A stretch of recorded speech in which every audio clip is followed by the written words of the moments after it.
allow the two children to handle the budget every year. It's okay. Off your mind. It's okay. She off your mind. like me. Chai! Now wow, people wey suppose talk truth to power don off mic. And if we talk, now 500,000 they go sama us, call am hate speech. But fear not, my ego don't come. Him go torchlight every corner, nooks and cranny of all these bad people where they spoil our country.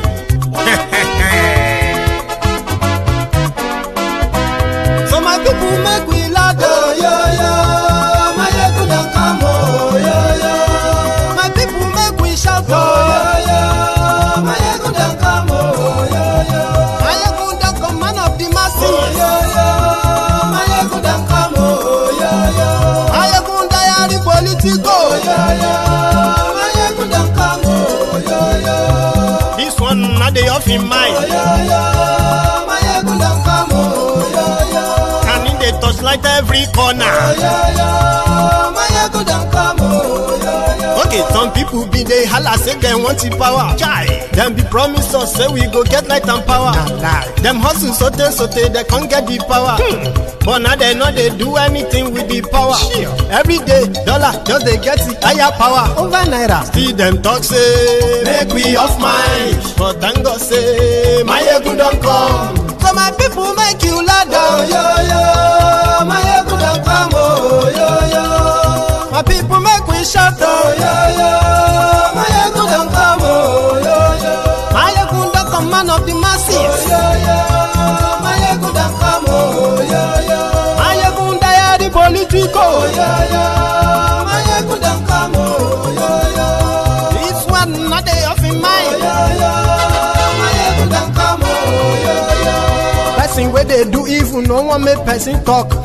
Them say that my egun, that man too they talk. He too they talk. Say my egun diary, he they hot like pepper. But every day then they take money in bulk. Woman picking, they the street they hawk. Still them talk say make we no talk. But thank God say my egun don't come. So my people make you laugh, oh yo yo. My egun don't come, oh yo yo. My people make you shout, oh yo yo. My egun don't come, oh yo yo.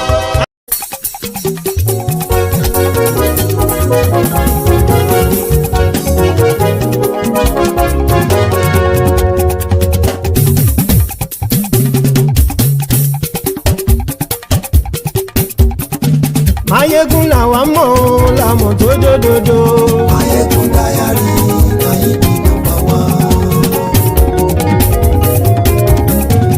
Mayegun làwa mọ̀ làmọ̀ tó dòdòdò. Mayegun diary na he be number one. Mayegun ti dé o ọ̀rẹ́ ara yìí. Mayegun diary na he be number one. Lórí Facebook lórí YouTube. Mayegun diary na he be number one. Gbogbo bó ṣe ń lọ ni Mayegun já wa sí. Mayegun diary na he be number one. Àṣírí ọ̀jẹ̀lú kì í bò níbẹ̀ o. Mayegun diary na he be number one. Bó bá ṣe eré àní Mayegun máa wí. Mayegun diary na he be number one. Ó sì tún ṣe eré wàá gbọ́ níbẹ̀ o. Mayegun diary na he be number one. Mayegun diary politico. Mayegun diary na he be number one. Godfatherism kò sí lọ́rọ̀ Mayegun. Mayegun diary na he be number one. Ẹ farabalẹ̀ sẹ́ o kẹgọ́rọ̀ lẹ́nu o. Mayegun diary na he be number one. Àní Mayegun làwa mọ̀ tó dòdòdò. Mayegun diary na he be number one.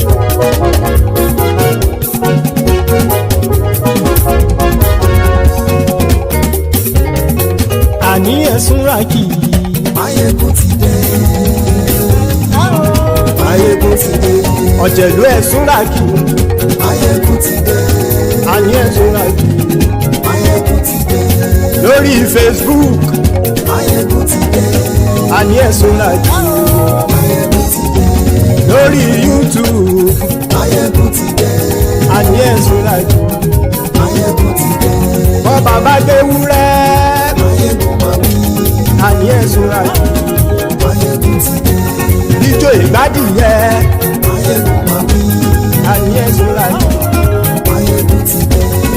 ìjó bá rúfin o.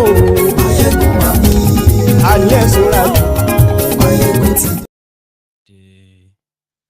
Hello there.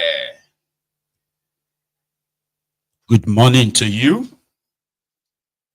Good afternoon to you. And good evening to you from wherever you're joining us. It is Mayegun live. Brethren, thank you so much for joining me again.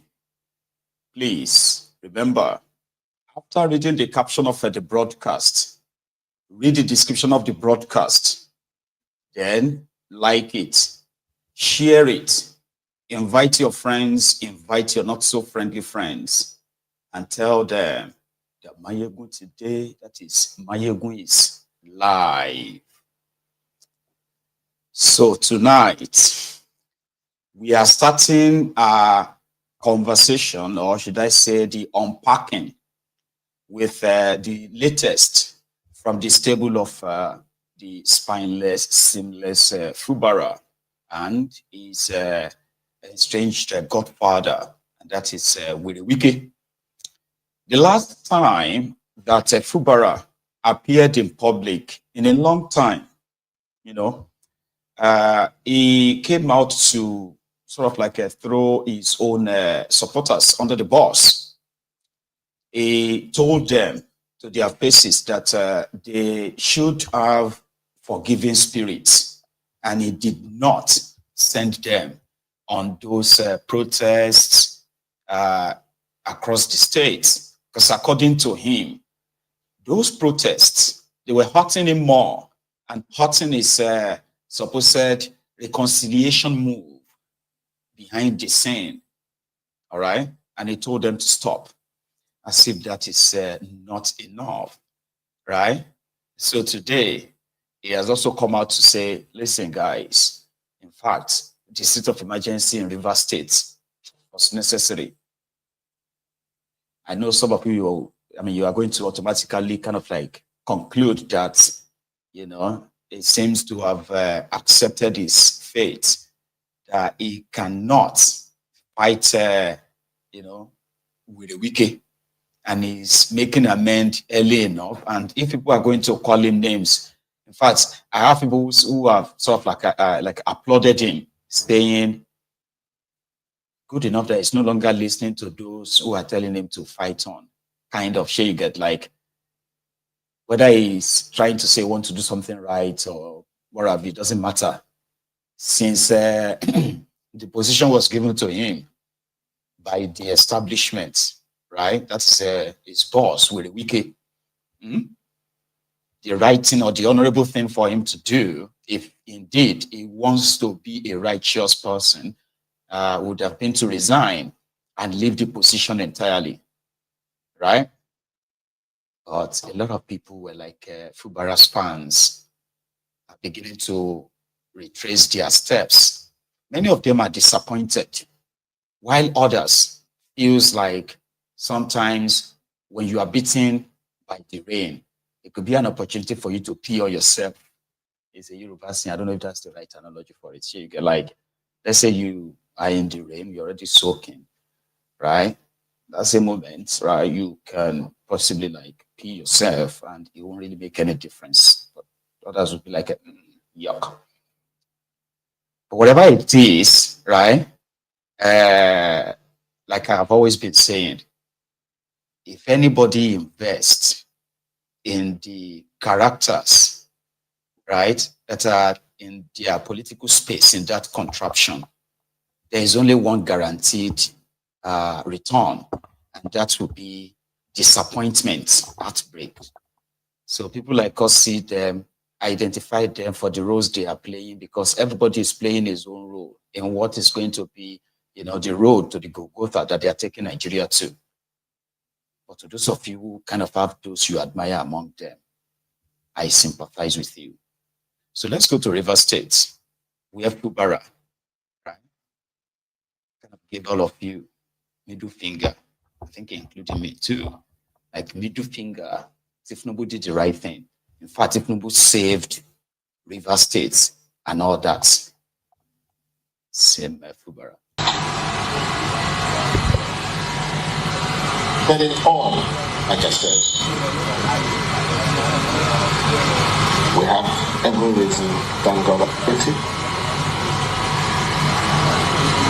Thank Mr. President, second day. And there's no reason why there won't be peace between me and my other. We will make the peace so that rivers will move forward.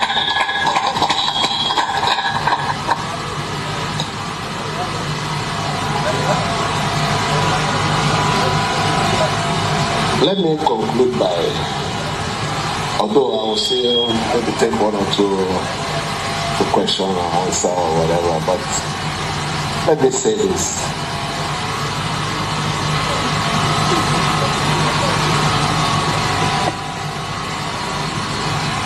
I want to plead with everyone. It's a plea.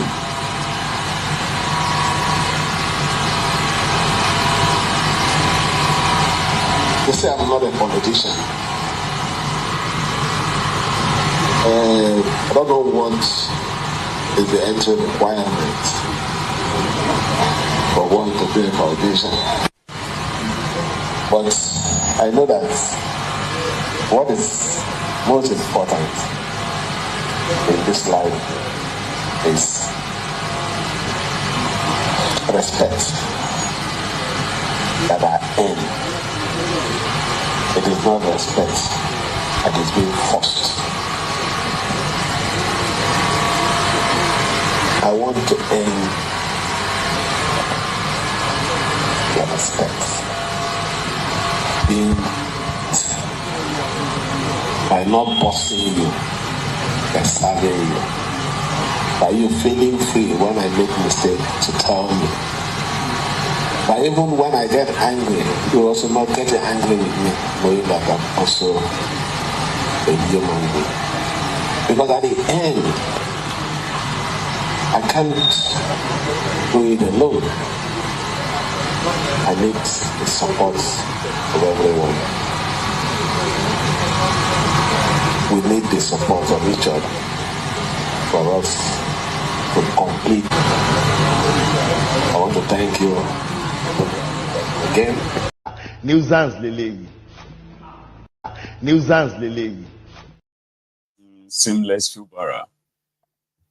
Now let us break it down, because as some of you are calling him a fool, idiot, shameless, there are others watching this video that will disagree with you. Ask me why. We have two categories of Nigerians. They are all lying to themselves about Nigeria. So we call them Nigerians. But there are two types.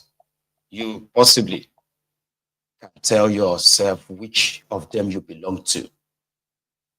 And I'll tell you the other one too, right? So the two categories of Nigerians that are, the first one, those ones who knows that Nigeria is a lie, right? But rather than challenge the lie, they decided to profit from it by telling the second group or the second category, right, who have no idea that Nigeria is a lie. You understand? But somehow telling them that Nigeria is real itself is a lie, which means they bought a lie. So, and they want to defend the lie, protect it, give any form of excuses and all of that. They don't care. They will defend it. They can be that gullible. But the other, or the first group, or the first category, they are not gullible. They are not stupid. Here you get. So they are going to profit from it, right? So this third set of group are those of us who have discovered and understood the entire concept of this contraption. And it's been like war trying to explain it to an average Nigerian and Nigerian. Do you get that now? So you see those ones who believe that he has done the right thing. So them, Nigerians, they know they fight for Nigerians. The same Nigerians where they say, go on son, we no go agree, we no go agree. They will be the same ones that will say, crucify him, crucify him, crucify him. And that is why the idea of fighting for Nigerians is like suicidal for those who are smart enough. Because as you are fighting the liars who are profiting from the lies, you're also going to be fighting the gullible ones, right? Who are ready to bleed and die for the lies. So it becomes like those ones you think you want to save in your mind, right? They are even more dangerous than the ones you are trying to save them from. Irony, yeah? So Fubara publicly said his mind is no longer in that job, right? So all of you are protesting. Are you even sure that I want to go back there? Right? And he said that without flinching, without anything. There's no backlash and all that. But in my own book is a pure coward. And I have known this from the beginning of their fight. Because I remember when the whole thing broke out a year and a half ago, I said, when Werey Wike took over from Rotimi Amechi, and he wanted to show to the Rivers people of how Amechi used Rivers State money to fund APC and the formation of APC. What did he do? He set up a committee of inquiry who issued a white paper that explained how much Rotimi Amechi stole from Rivers State, over 800 billion naira. Probably the value of that today should be like about maybe 4 or 5 trillion naira. You know, it was Bokwari that buried that white paper. Because immediately, I mean, it was so instrumental to his emergence. He was made a minister. And whatever evidence that Wike was publishing them, they were not of any use. Amechi was protected. As the same scenario is playing out now, Fubara came out, or the Fubara's supporters came out and told us that the reason why Werey Wike is mad was because Fubara disagreed to give Werey Wike 30% of the River State revenue. Remember, that's the foundation. And automatically, a lot of people felt like, yes, you know what I mean? She would not see where we know call Wike. But there's actually no evidence of that. Don't get me wrong, go. Because I can see how this dilly-dallying of this guy, that's why I call him a coward. Okay? And people should have known before now as well, right? That he didn't have it in him. They said, when Wike told his supporters or his own inner followers that he's still wondering where this guy got all of this from. So there's nothing to give to us. Everybody knew that Werey Wike kind of looted over 1.4 trillion naira from River State, because at the time, Fubara, was declared wanted by the EFCC. That the last 1 year of Werey Wike's in government, Fubara had to be living in government house. It was the same Werey Wike who had to go and purchase his governorship form. On the day that he was to go and submit the form, which he had to submit physically, for those of you who remember, this Werey Wike, right, used the same immunity coverage, his own security and all that, went to the PDP secretariat, submitted it, and immediately Fubara returned back to government house. And why was that? Because EFCC said they traced over 420 billion naira River State money moved by this Fubara for Wike, but they can't grab Wike, so they decided to grab his accountant general. So now that you yourself have, you have immunity, you would expect somebody like that to, at least, if he's being sincere and honest. That's why I'm not really surprised, okay, that most of the women who staged a walkout protest, right, against rats, your vexed lady, right? Those women who have been protesting in River State, even the youth protesting, including those his own APC supporters who usually sing and all, we enjoyed all of their dramas back then, remember? So he just came out and he just threw the rest of them, all of them, by the way, all of them under the bus. Because the condition right now is if Werey Wike accepts his apologies, his entreaties and all that, he is no longer going to contest any second term. He should forget that one, like totally. And then he will need to go and join the APC. So now, Fubara will need to go and tell his own supporters in the coming days why they must all support Tinubu for second term. And in fact, you may begin to see rallies, Fubara supporters rallying for Tinubu 2027. These are part of the conditions. I hope those who are probably following him, they are aware of that. It is part of the entire mess. So Werey Wike wins at the end of the day. That's the point. Is that his way? His guys are back in government. His own, personally picked, retired military guy is the sole administrator of the state today. The state budget for 2025 has passed the first, probably second reading as well at the National Assembly. It's expected to be passed, right? Whereby the guy in River State, the sole administrator, can lay his hand on the 1.5 trillion naira budget for Rivers. So in all of this, I empathize with the Fubara. If you want to fire me, make her die. I will never follow you to go see Wike or something. I will never follow you to see Wike. Some of the songs, they have not really been forthcoming anymore because, the state of emergency sort of like dislodged every other plan. So today, the man that many of us sympathized with back then, because of the abuse of power constitution by this Tinubu, is back and he is going to fly Tinubu's flag for 2027. Just to prepare your mind, right? Now, leaving that aside, going on, there is this, what do you call it? There's this exchanges that happened between Omoyele Sowore and Oshi-omo-ole. What was that? They met at a book launch, all right?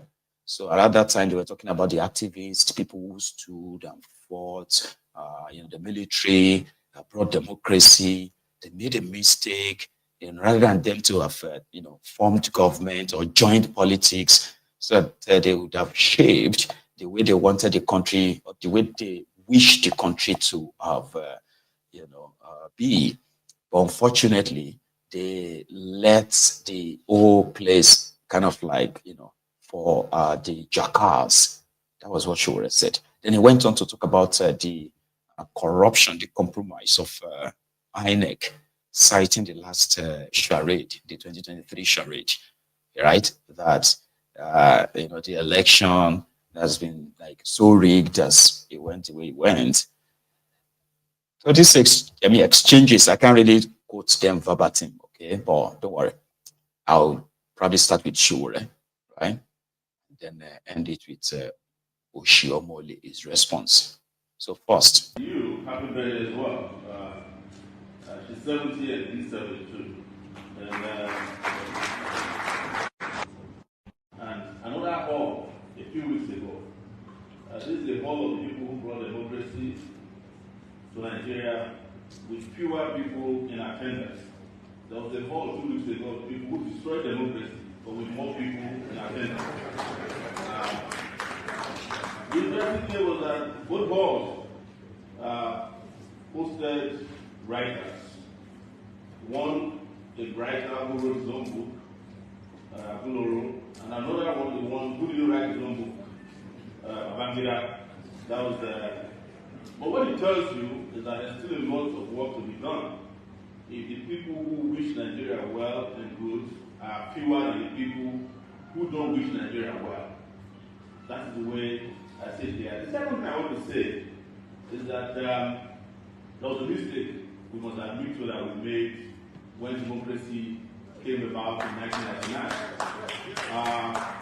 In all fairness, we should have allowed charlatans to hijack the democratic process. We did, and we are guilty of where we are today. In the US, they refer to democracy as government of the people, by the people, and for the people. And Abdul's book title refers to democracy as demonstration of grace. But I have often referred to Nigeria's democracy as morontocracy, a democracy that was hijacked by morons.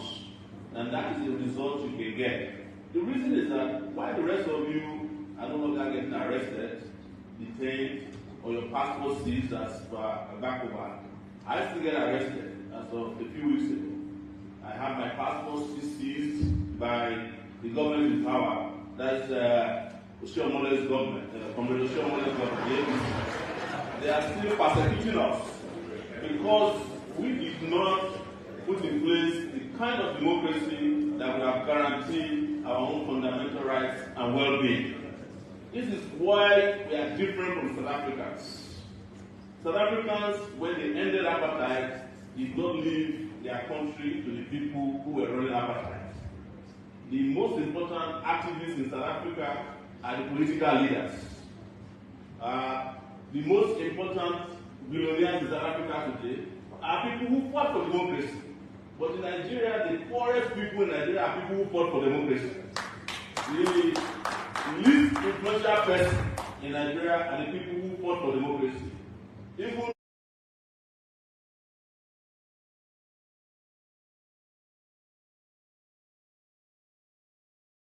we can write as many books as we want, but for as long as we are not in charge of our destiny, as long as the right set of people don't govern this country, we can only be clapping at our book launch while they are laughing at us, because our numbers are way fewer, our influence is not there.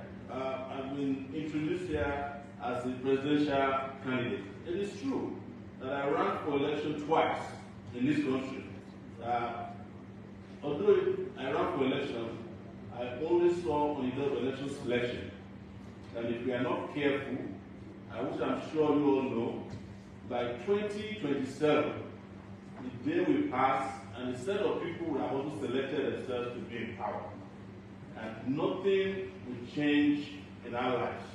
And I'll be able to say this because I know what we now have in terms of electoral politics. That whomever you see in INEC today are most likely APC card-carrying members. And for those of you who think that INEC is the biggest problem, you're making a mistake. The biggest people who rig election in Nigeria, who fix election are in the military, the security services. I was in the DSS when the election happened in 2019. They emptied the place. The only person that was left at the DSS was the guys who were guarding my cell and the guys at the gate. Every other person went to police station to rig the election for Yaya Bello. That is what will continue to happen in this country. On that basis, I just want to yield and thank you so much for the guidance you gave us. I can't thank Abakuba enough. I can't thank Chief Janifa enough. Femi Falano. And I wanted to say to Abdul, the writer of the book, you were a great journalist, a great executive director at CLO, but there was a time I had a fight with you, and it was because you were supporting Obasanjo's daughter. I can't forget that, but we'll reconcile. Next time, support my first time. Thank you very much.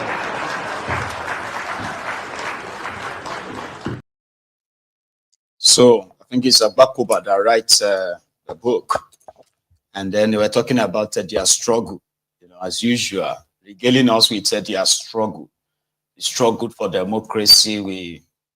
Unfortunately, those who also claim to have fought for democracy are now in charge of that contraption. We are going to get to that. Don't rush. Somebody is asking about Ekpa and all of that. That's just like going to be like a flash. We're going to get to that part soon. Of course, what is Oshi-omo-ole's response? He also went on his own historic, like, jargons and all that, because that's where I see it anyway. Then he went for Sowore himself, because Sowore called his name, right? Now let's go back there. If I stop troubling people, then it is time to go back. I am taught early in life never to be intimidated, even by those who seem to have all the wisdom. I need to trouble them with my own lack of wisdom. I ask myself, we say democracy, democracy, democracy. What is the meaning? It is not an ideology.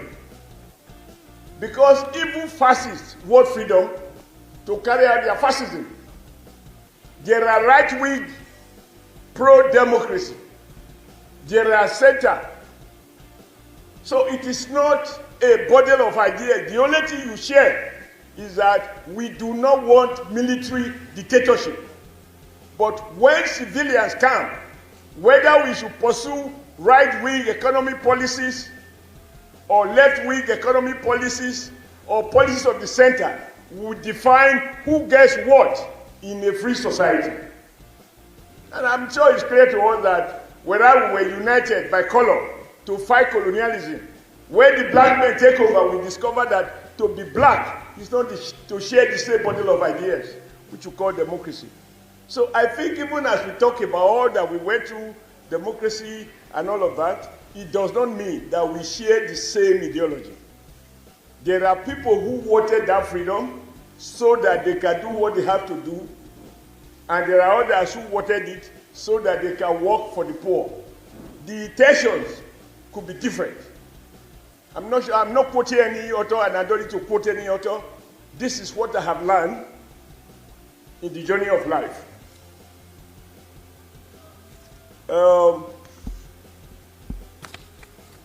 I was not going to measure his name, but once you measure my name, I must measure your name. I heard Sowore now try to mislead us. He said he contested for presidency of Nigeria and that INEC is of no use. If INEC is of no use, why did you submit your forms to INEC? And this is the way, because in the course of talking, he also said we made a mistake in not contesting in 1999. It is this same cynicism, doubt, dismiss, sweeping generalization that misled those or some of those who struggle for democracy to say nothing good can come out of the military. They don't mean it. There will be no election. A rat cannot give birth to a rabbit. There were all kinds of stories. How can the military midwife real democracy? No, it's not possible. Because it's always better to dismiss everything, you get a ladder applause. Then the bad guys decided, since you guys who fight and you keep dismissing those who were in charge of the system you want to change, we will go in there. They went in and they captured power. And they changed the contour of power. They changed the rules of the game. And I can speak with authority why I say, when you dismiss in a very sweeping manner that the country is hopeless, the system is impossible, so we should begin to cry. I stand here to say that every leader, every one of us here, must do nothing to discourage people from believing that there is no future, because the past and the present is not as rousing as we want it to be. The fact of the imperfections, the fight of the gap between where we think we ought to be and where we are should be enough incentive for us not to give up on ourselves. And that is what took me to Edo State. And I need you to listen to this. When Sowore said Agbakoba should have been president if he had his way. The first thing that I said to myself is, given the level of his courage, why did he say so that time? And then mobilize people and put Agbakoba in front. There is no need to say something when it is no longer useful. It has expired. If you had done that, and there's some other person's support, I obey, you are the most courageous woman I have met. We were not C101, but I read through bourgeois almost courage to say things that only people who are not afraid of dying could say when you were president of the CLO. I never visited your house, you never visited my house, but we meet in the marketplace of ideas, and I saw that, no, for you, if anybody can say anything, you can say it even clearer. And the advantage you have, your face was very, very misleading. Because women who are good looking hardly like trouble. They hardly like trouble. Like me, it's predictable why I like trouble, because even looking at me, I can't look better than I am. However, I tried. I could do makeup, I could do surgery. This man will not grow taller. This man will not expand. And my face can be frightening, as Demitola will tell you. So, but you, Ayo, you inspire many women, and I had used you without your consent to explain to women who want a society, equality, women representation, but those who benefit from another cannot be entrusted to give up on that order. It is those who are victims of the other who must rise to fight for the change. How can you change what benefits you? That was, that's exactly what I wanted you to hear. I mean, he's very honest at the tail end of his own rant. Those who benefit from an order, they will never want to give it up. It is the victims of that order that will rise and challenge it or possibly break it. He's right. But, to them, they don't really believe that these Nigerians have it in them. Rise and fight us. They don't believe that. Some of them do say that a day is coming, that the people will come for them, right? But they don't really believe that. In my own opinion, they don't really believe that.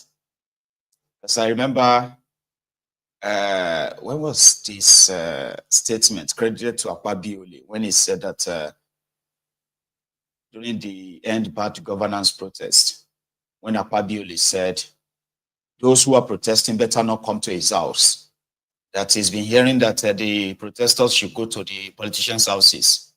And Akpabio sent a warning that he won't hesitate to fire anybody that approaches his gate, because to them, they are protected. So how are you going to do it? They can fantasize it too. I'm not sure if all of them does, but I bet they probably do fantasize it. Like, imagine if Nigerians start coming for us now. What are you going to do? My private jet is, I don't know, like they probably should be fantasizing it. Or they are living in a different world entirely than the world you and I live in. Like all talking about climate change. We are a poor nation. The bank coal will follow. They say firewood, not smoke. They say we need to plant more trees. And they are not giving us money.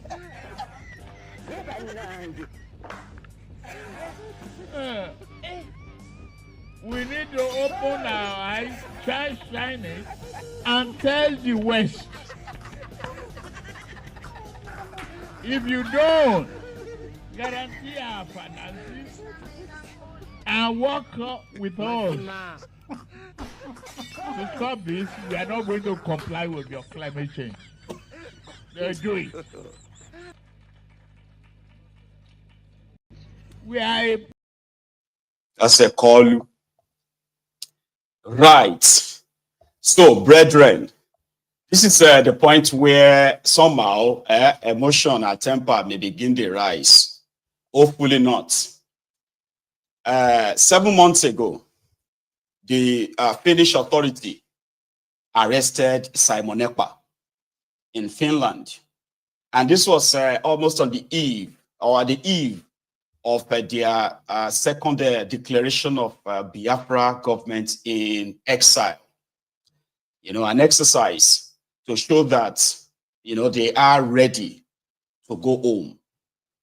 Meanwhile, prior to that, the IPOB, which is the known, I think they described them as a secessionist group, whereby the word, this IPOB, indigenous people of Biafra, led by Mazi Nnamdi Kanu, right? They have been having this, what do you call it, this clash, so to say, with Simon Ekpa's ideology of how the Biafran struggle should be fought. You may say clash of ideas. However, this created a serious fracture within the supposed, the once upon a time so organized group. It was actually a challenge for the IPOB leadership at the time. They were blackmailed, blacklisted, gaslighted, called names and all that. Nnamdi Kanu's wife was not spared. And the genesis of all of that is because the Malamu, Bokwari's government, as well as Malamu's office, organized the international kidnapping sort of like scheme in order to kidnap Mazi Nnamdi Kanu. So Simon Ekpa, who now joined the fray around that time to create what he believed would be the leadership for the movement, jumped in to tell everybody who cares to listen, who cared at the time, that he knew those who sold Nnamdi Kanu and he was going to release their names. On this, like I said, it created a further fracture. It's trust that really posed a serious challenge to the IPOB as an organization at the time. As Mazi Nnamdi Kanu is being tortured, right, by the DSS outside, others who have become so weary of the whole struggle to some extent found the re-energized Ekpa as a probably, an alternative that if Nigeria think picking up Nnamdi Kanu will demoralize the struggle. So, like I said, it was more or less like a turning point time in the struggle. So let's now fast forward, right? So when everybody seems to have sort of found their place, from autopilot to Birgi. Birgi means Biafra government in exile, which Simon Ekpa, right, became their prime minister. And as the prime minister of Biafra government in exile, he sees it as his responsibility to defend the Biafra, right, in the absence of the main leader. In that breath, he raised funds, and in what his supporters believed to be, a defense kind of like mechanism to protect the people from the marauding Fulani terrorists. While those who didn't buy into his ideology or his idea continue to call him names too, like I said, a fractured movement at that point. Others said that he was never their member. Like back and forth trade of blame, abuses, and the rest of that, finally established Simon as a force enough to face the contraption and their agents, as he put it. But unfortunately, that backfired. How? You see, before Simon Ekpa ventured into the issue of a Biafran struggle, the Biafrans have been having what they called sit at home. And it's always been so peaceful, whereby, any form of a violence, right, was never really associated with it. But immediately that Mazi Nnamdi Kanu got kidnapped, what happened? The Nigerian system started what you can call the PSYOP.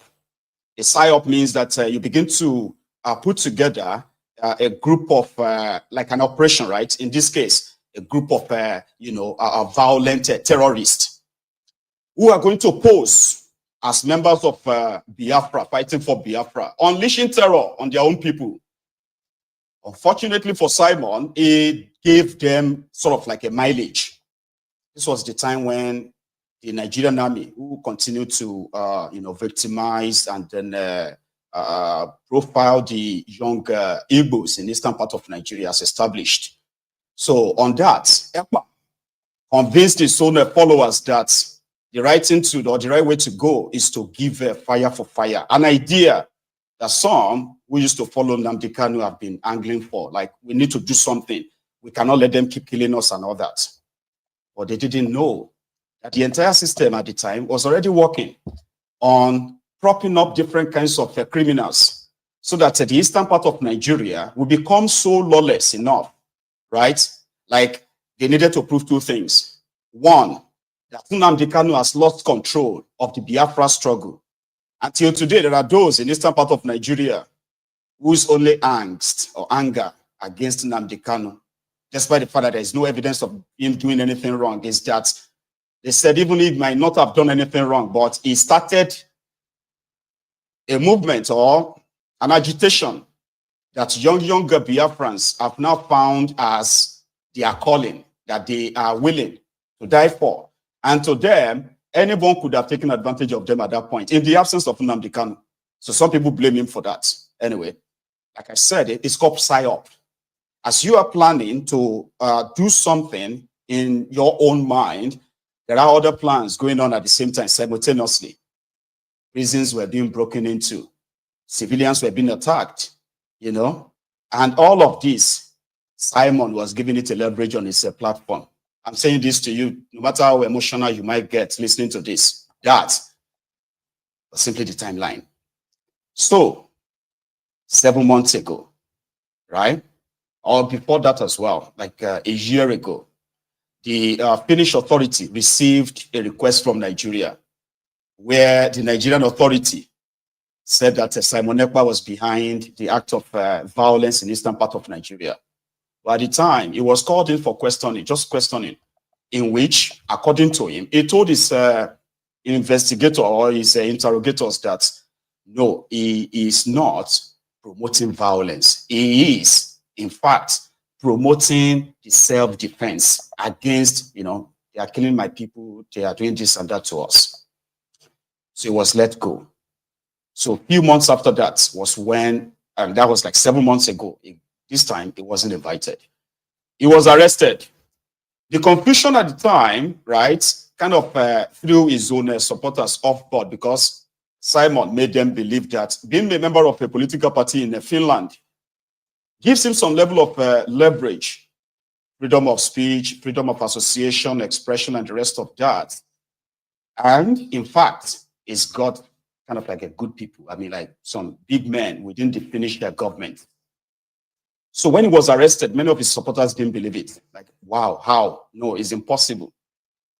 By the time, the Finnish government or Finnish investigators said they have visited the eastern part of Nigeria.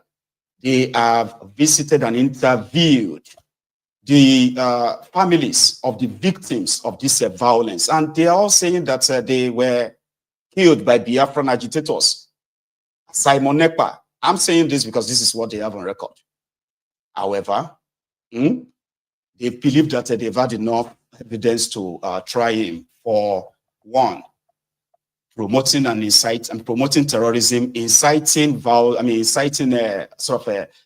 terrorism in Nigeria, eastern part of Nigeria, raising funds towards an act of terrorism, and at the same time, he's been accused of procuring arms and ammunition for a group of people to perpetuate terrorism. In all of this, Simon Ekpa continued to claim innocent, that he's done nothing wrong, right? His actions online might have probably given a different sort of like a picture. However, is just using what he has to promote awareness on the injustice against his own people, the Biafrans in Nigeria. And he said the Nigerian government vowed to continue to kill his own people using the Nigerian army. And he is only promoting self-defense, the position that has now led to a trial.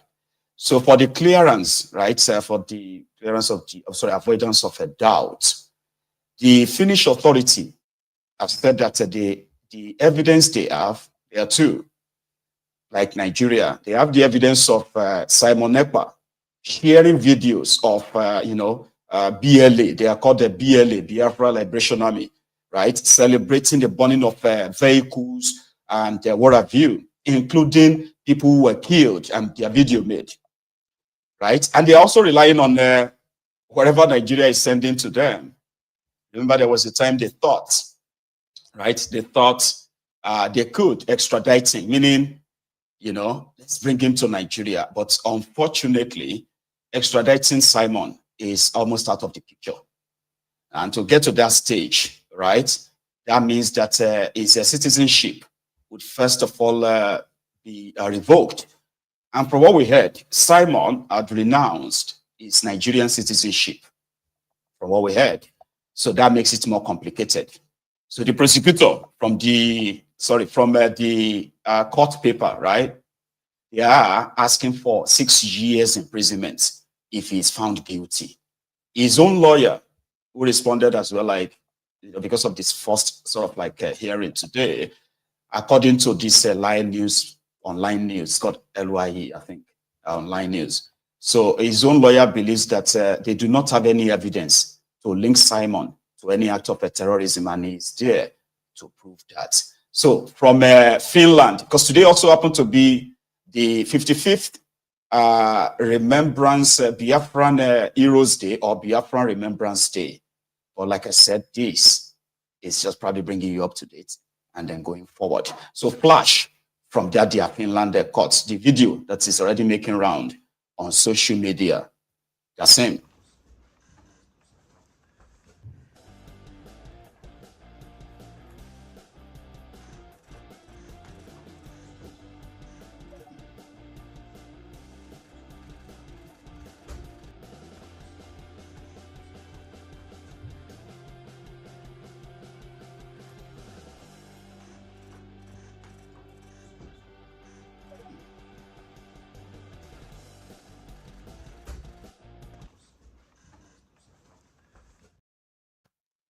So the idea of a Biafra is as ancient as the Igbos, religiously, by the way.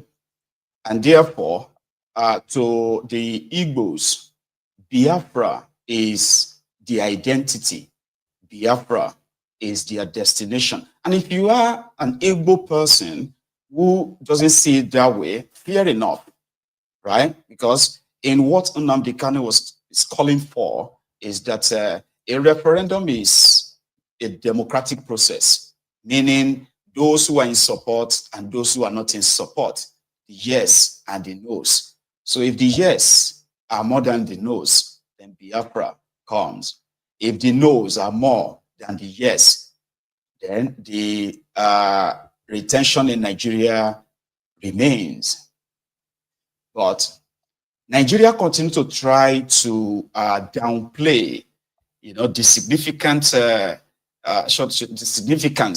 of the genocidal war of 1967 to 1970, where over 5 million Igbo civilians were martyred. Today, the history is not allowed to be told in their schools, like nationally.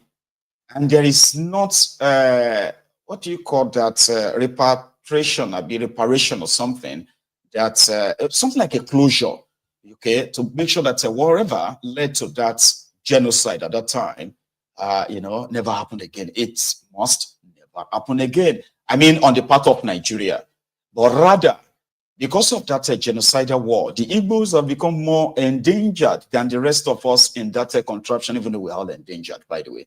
Well, I mean, don't let us kind of like make it more like it's not a competition, right?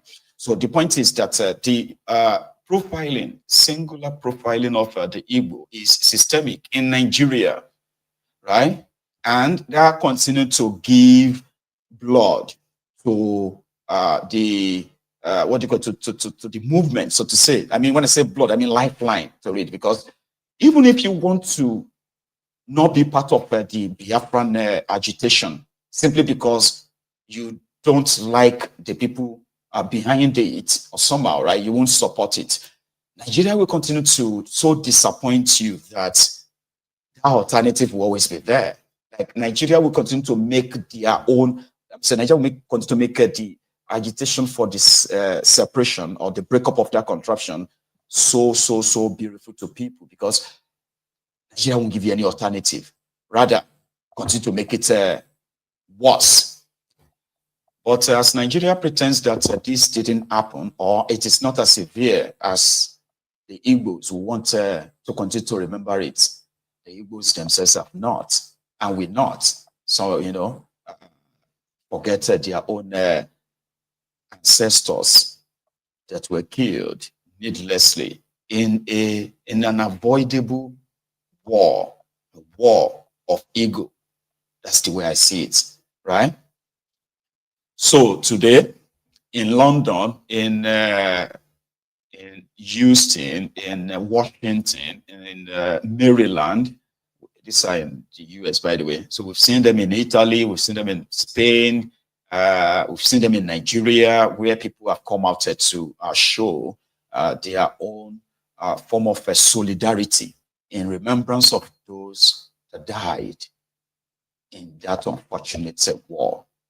So I'm going to share with you, right, the man that is believed to be the spiritual head of the Biafrans, yeah, the man that negotiated a supposed peace deal that could have prevented all the death, all the destruction, the bad blood.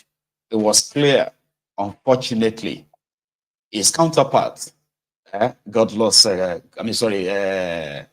Golos, yeah, when he returned back to Nigeria, where the other powerful interests were not interested in that arrangement, which now led to over 5 million people's death.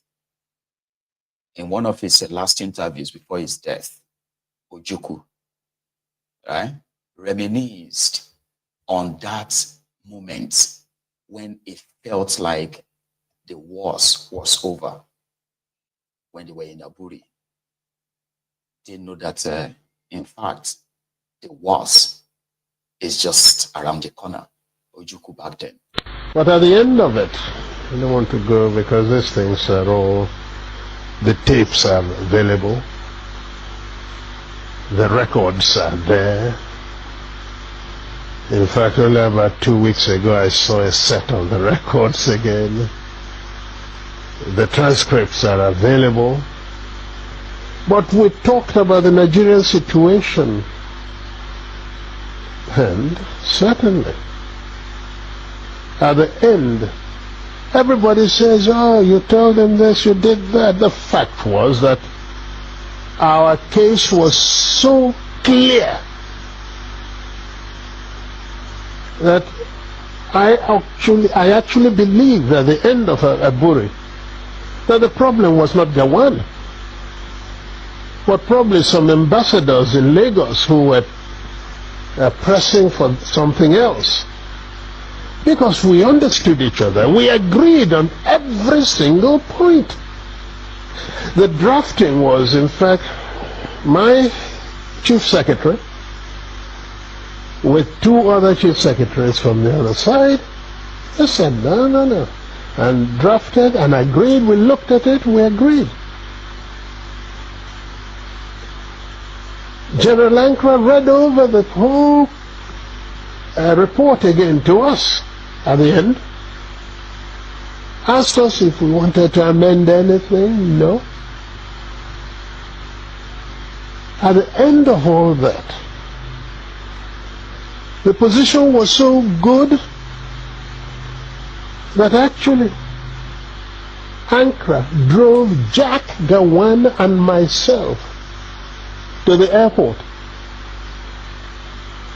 Jack was sitting on his left, I was sitting on his right. He was in the middle. And in the course of that journey, at a point, General Ankara shook his head and said, "Oh, thank you.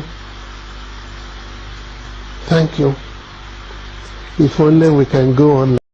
What are the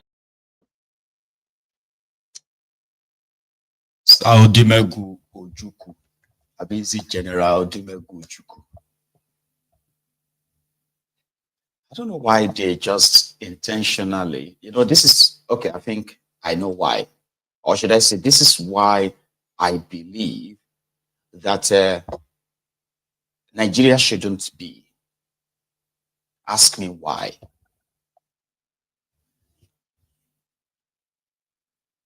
Igbos were being killed. Don't forget that too. Igbos were being killed because the politicians of that era from northern part of Nigeria, they made it was so bad that they made it point of their campaigns. I mean, politicians will gather people and blame the Igbos in the city for anything, some sundry things, like the Igbos want to take over our land. That is why you are not getting jobs again, something like that. And if you want jobs, just make sure you take the Igbos out. Real history of Nigeria. This was even like before independence. And they will go out, slaughter, kill, destroy, these are like documented incidents. So then it got bad.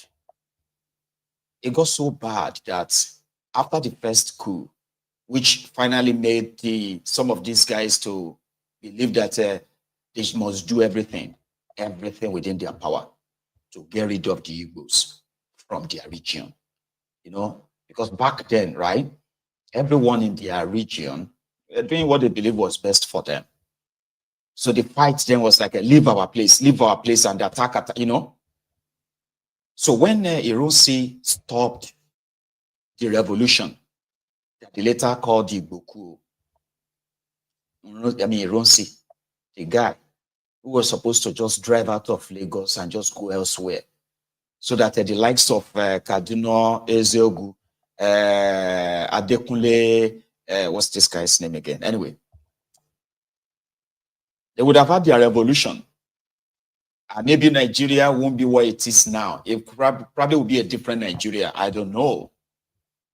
But Ironsi mobilized his boys, stopped the coup. But it was too late. They've already killed the premier, as well as the prime minister. You understand? Then he went on to make further mistakes, a grave generational mistake, by announcing a unitary sort of a system of government, unification decree or something. Today, historically, those who are historically gullible, they will say it was an Igbo man that removed the regional system of government. And I know some of you here probably repeat that, forgetting the fact that 6 months later, Yakubu Golos, Muritala and Co., right, that staged their own retaliatory coup, right, killed Ironsi, dissolved his National Supreme Military Council, abrogated his unification decree, and then put in place their own process of breaking Nigeria apart, enforcing what they call the unitary system of government on Nigeria in a different scale. And that was what gave birth to creating states, the idea of cutting people away from their people, putting them as minority in places where they are still on their land, though, but they believe that over time maybe they will get chased or get killed, and they will shrink the number of the Igbos. It's true. But all of that was like, All of that were were preventable, so to say. But since those who felt like the Igbos shouldn't be part of Nigeria, and then after the war, the genocidal war, they are proclaiming one Nigeria. They said no winner, no vanquish. So everyone who committed, who committed the war crimes, they were rewarded with government positions, while the marginalization, the persecution, right, that led to that civil war continued, this time as a Cold War. So to me, I'm like, they don't probably want this contraption to work. Because if they wanted Nigeria to work, you see that moment they said, you know what, we need to heal you. What led to the Eastern government asking the Igbos to return back to the East? What led to the Aburi Accord and Aburi conversation? Then what started the war when they fired the first mortar from the hill of Benue into the heartland of Igbo land, and then the war started. But the same characters are already telling you that it was Ojukwu that started the war. It was the Igbos that, you know what I mean? So, for me, they never wanted Nigeria to work. If they wanted Nigeria to work, like Rwanda, right, it would be a total healing. Meaning, first you acknowledge those who lost their lives and how. And then you see those who are responsible during that time, you punish all of them enough that you set precedents enough that this must never happen again. And everybody must be treated equally. Unfortunately, no, it continued as a Cold War. And today is the 55th year remembrance when the Biafrans surrendered to save the lives of the civilians who were supposed in what is called the rule of engagements, right? They were supposed to be protected. But these murderous Fulani, Hausa, and their colleagues, even Yorubas who gathered together to want to incinerate them, they didn't see them as Nigerians. They saw them as enemies and they must be extinguished. They didn't treat them. They didn't treat the civilians who were not carrying any guns, or who were pretty much like, as it happened, right? They had no choice. They can't leave and run away to elsewhere. But rather, surviving that time just mean like to them, to these guys, it's like extending the suffering. But the Igbos won't forget. And every 30th of May, every year, they gather all over the world to remember their lost ones or their loved ones who were martyred for that needless genocidal war. In London today, Mazi Nnamdi Kanu's son, right, read one of the epitaph in remembrance of the Biafran hero. I'll start with that. From London. We remember the victims of terror and tragedy. We remember the millions of defenseless women, men and children bound to the markets, strapped to their death in schools and hospitals by Soviet MiGs and piloted by Egyptians. We remember Warrant Officer 1, Elijah Anosike, Staff Sergeant Ewo Ejiogo, Warrant Officer 2, Ndarake Uya, Staff Sergeant Davidson Njoku, Staff Sergeant Sylvanus Ezeku, Sergeant Evan Jim Udo, Corporal Pius DK, Corporal Michael Akudike, Corporal Johnson Ago, Lance Corporal Gabriel Okezi, Sergeant Mbanefo Lawrence Ofuru, Sergeant John Ukeje, Sergeant Major Albert Ogumba, Sergeant Hyacinth Obaji, Sergeant Emmanuel Ochi, Sergeant Peter Ejimako, Sergeant Nana Otuetre, Sergeant Morris Aberi, Sergeant Peter Ndubisi, Sergeant Obed Adenu, using a lighted candle. We remember the victims. Bless him. There were others. There was also a moment of solemnization. That moment of, spiritual kind of awakening, when it seemed like you have summoned the spirit of your ancestors to come into your midst and remind them that they struck good, they died for, that those of you who survived them, you have not given up. And your own children will not give up until the day you see yourself in that home, your land, Biafra. That moment was also captured in London today. Hello everyone. Good afternoon. I want to talk. Those who took the mantle of leadership in Biafra land have turned against your faithful children.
I say with the rule.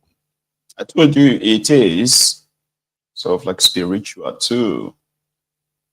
And how was it back in Biafra land today? The same thing. It is reported that they had,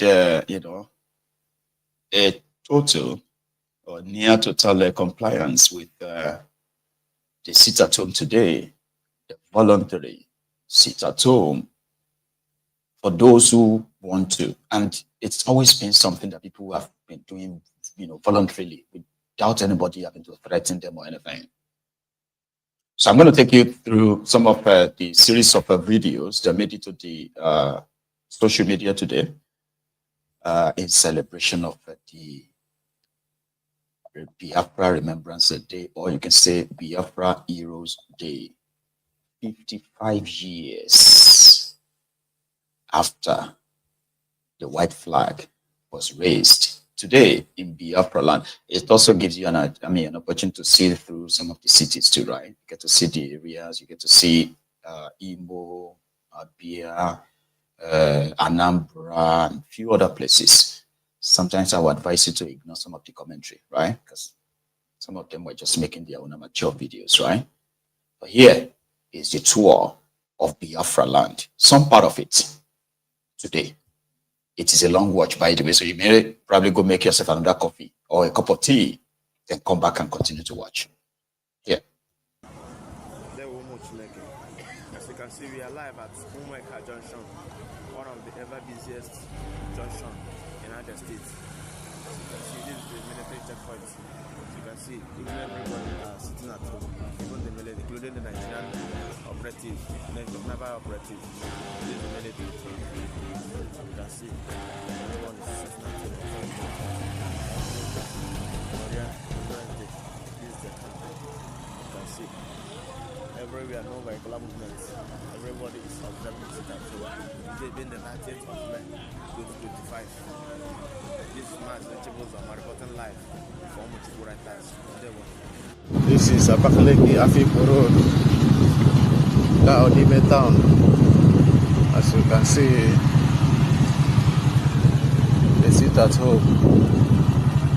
People did as much as they can to comply.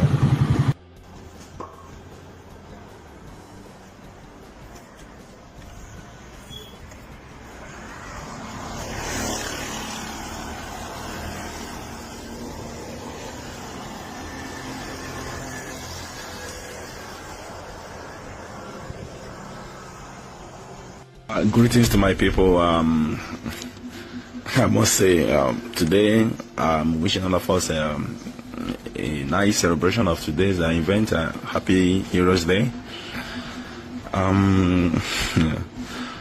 This is an excellent one. This is a very busy road. It's actually a one-lane road, meaning that whoever that is coming into this place and whoever that is coming out of this place must have to take this route, because I think that's the only road. That's the only entrance into this very place. It's very quiet and people are observing the day's event. I mean, today's date is 30th May 2025, and Biafrans are celebrating our heroes who died in the war, and those of IPOB members who are still fighting to restore Biafra under Nnamdi Kanu. I'm going to show you on the road. This road here connects to 33.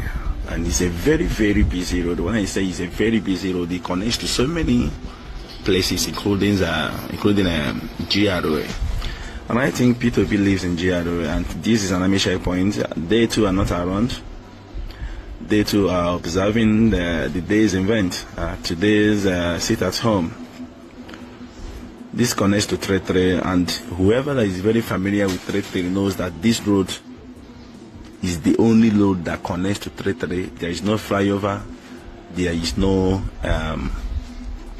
underneath bridge, there is no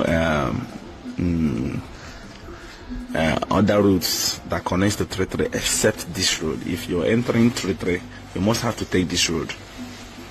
So we always know that this road is always jam-packed by traffic. But look at today. Biafra Heroes Day, May 30th, and this is exactly how the capital city of Imo State, Owerri, is.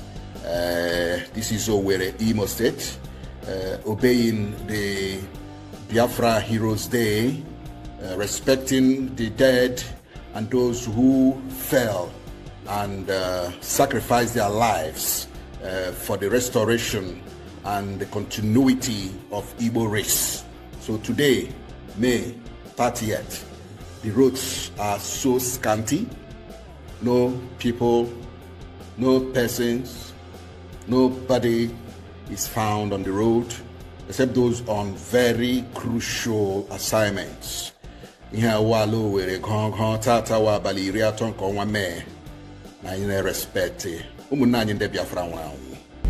you can see today, 30th May 2025, this is Owerri. There is total compliance. today's Biafran Heroes Day remembrance. You can see there's a total, the road is scanty. In fact, there's a total scant.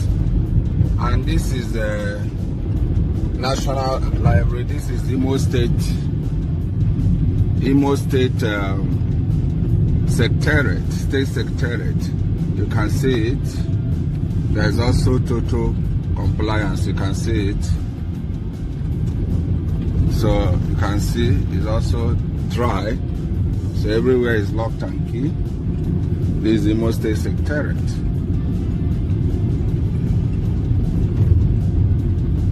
So there is a total observation. See, this is Imo State House of Assembly complex. Total observation as well. So the government should stop deceiving people while they also send a signal of compliance. This is Imo State State Assembly complex. If you know Tetlo is a IT center of Owerri, Tetlo Road. You can see young men are playing ball on the road. This place used to be a very high traffic area. You know, that is what it is. This is Tetlo Road, 30th May 2025, and there's a total compliance.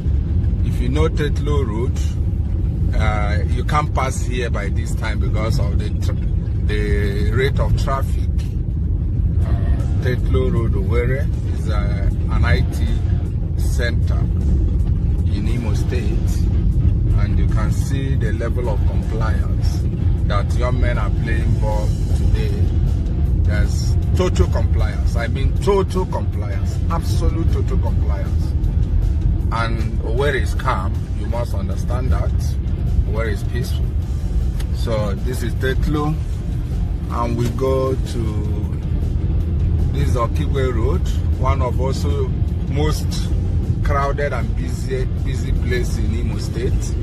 And you can see this place is a very difficult terrain to pass because of traffic, commercial activities that this place is known for, and there is also total compliance. There is a total compliance. Businesses are closed for today's Heroes Day remembrance. So this is Douglas, Baokigwe Road.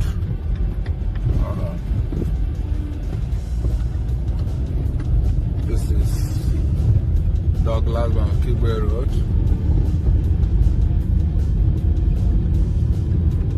And this is the Werey Municipal. Shut down as well, closed.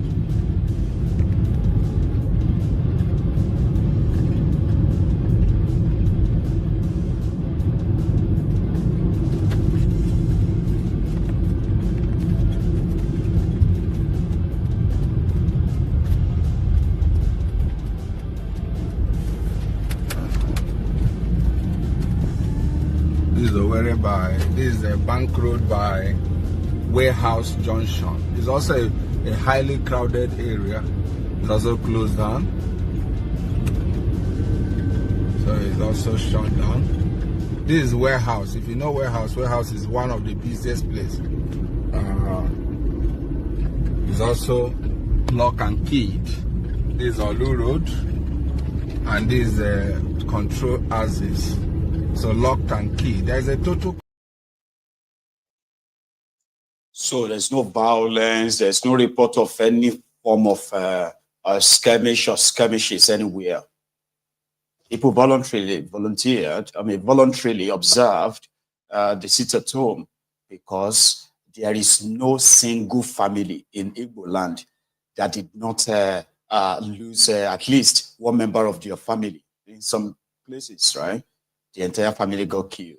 Not during the war, not like they're like facing war. They were slaughtered by the supposed liberating army of Nigeria. You get what I mean? Like they are liberating, you guys. Like they're supposed to be the ones to come and liberate because they were calling the Biafran soldiers, they were calling them rebels. Do you understand? They were calling them rebels. So the areas where the Biafran soldiers or the Biafrans were, so the Biafran soldiers were found, right? So those people were, or those areas, after the Nigerian team or Nigerian army got there, they were called liberated areas. Liberated areas are supposed to be the people who are, seems to be like protected now, safe. That's not what happened. Some cases, those who didn't die during the war, they got killed by the Nigerian army who pretended to come and liberate their community. So we have series of books, you know what I mean now, that tells us more about what happened. People should just try and read. Okay. Now back to London, right? Where it is also read the names of the victims. This is the part I actually love, right? About their heroes' remembrance days. Okay. This is the part where every member of every person killed, put it that way. Some of them were pretty much prominent during the entire war. And they are all being mentioned. We remember that part. Yeah. Here is a former UK director ahead of the IPOB, who is at the event today as well. In London, let's go back to London. Those who took the mantle of leadership in Biafra land have turned against your faithful children and your holy land, Biafra. They have colluded with the Fulani and their British masters to hand our life and blessed land Biafra over to the enemy. Because Biafra forbid it, that we will become like the Hausa people in our own land. Biafra, in the hands of the Fulani Janjaweed. We, your chosen children, have awakened to our responsibilities. Please, Father in heaven, fortify us like steel to fight on till victory. Expose the enemies within and enemies without. Let them have no peace of mind and no rest to rest. No place to rest. Reveal all their evil plots against us and turn them against themselves. Grant us the upper hand and absolute victory soon, so that those who have died in their siege will finally rest. We're now going to remember the following in their various groups.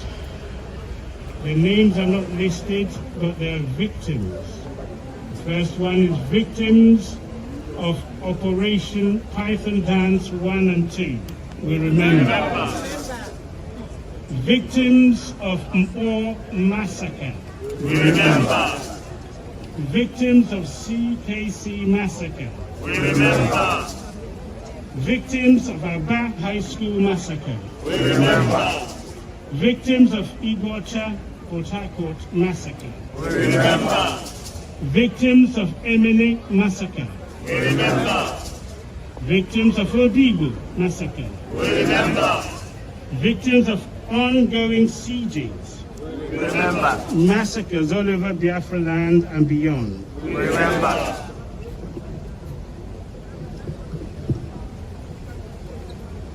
May their courage be our inspiration and strength.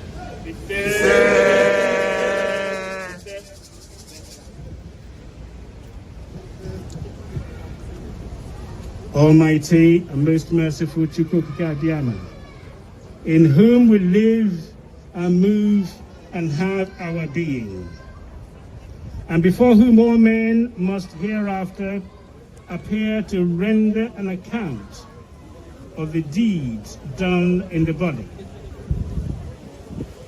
We do most earnestly beseech thee to impress upon our minds and solemnities and infamy of this day.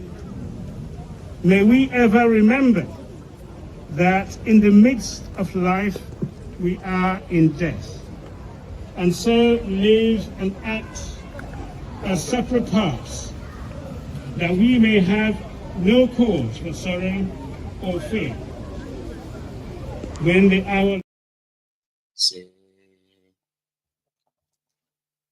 And of course, there's never any dull moment for those of us who have attended in the past, and even those who attend in the future. This is for you. There's never a dull moment, and everyone is always welcomed. You see, the wise one said, if all of us want to be for real, all of us from that contraption, if all of us want to be for real, we should actually all be fighting the same fight that the Biafrans are fighting, rather than fighting the Biafrans for fighting for Biafra. Do you understand what I'm saying, right? That if all of us have these opened inner eyes, right, and you pay attention to why are these guys asking for Biafra? Why can't they just use the money they are giving to them to build their state? Why can't they just, all this your why? It's because you have a very closed or blind inner eyes. If all of us should be saying why they are fighting for Biafra, all of us should be fighting for something too. Because whatever they are fighting for, we are all suffering the same, but differently. Do you understand what I mean? Like, we are all suffering the marginalization due to the corrupt, inefficient, ineffective, criminal, compromised system that you have in that place. All of us are suffering. And that suffering that you are suffering in Nigeria, please, don't try to experience what being an Igbo person is in Nigeria. And again, you will never know if you are not one. Don't ask me why. You get what I mean? Like the profiling of the Igbos, and in the whole thing, like they themselves knows that the whole system is rigged against them. So they are not even looking for any handout from anywhere. You understand? So if any of us should possibly be subjected to the same thing, the same way, by now, people go don't fight Arewa war. I've been a Kwararafa war. It won't be Biafra war alone anymore. We would have fought to do a war itself. Do you understand? So if all of us can see through, all of us will be fighting the same fight. And that is why, to those of us who are non-Biafrans, right, we are not trying to give a validation to them or try to possibly help them get at it. They don't need all of that. In fact, their story is so good to be told to everyone who cares to listen, right? That if you are being oppressed, right, this is how you have to fight for it, and this is how you are not to fight for it, so to say. So to those of us who are non-Biafrans, who have attended some of this, we are kind of like showing our support. It's called support, because to us, the same system that is doing this to them, can do worse to any of us. The moment we are the next target. And if they are asking to leave, the rest of us should be asking to leave too. There's no point in keeping this contraption. So when you attend any of their gathering, the IPOB organized gatherings, it's never a dull moment. And you know, of course, they are all, right, the disciples of Mazi Nnamdi Kanu. And you know the song?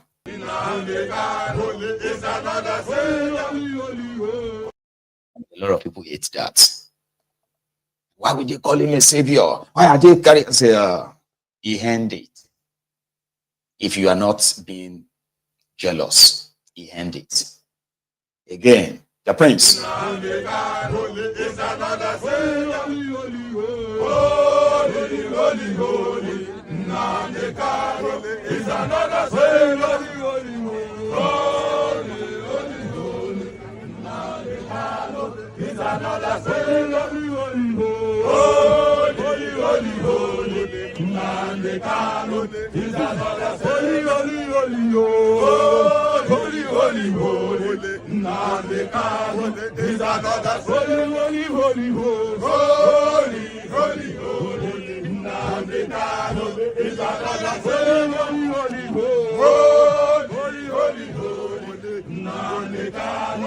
is another saying, holy, holy, holy, holy, holy. Nnamdi Kanu is another saying, holy, holy, holy, holy, holy.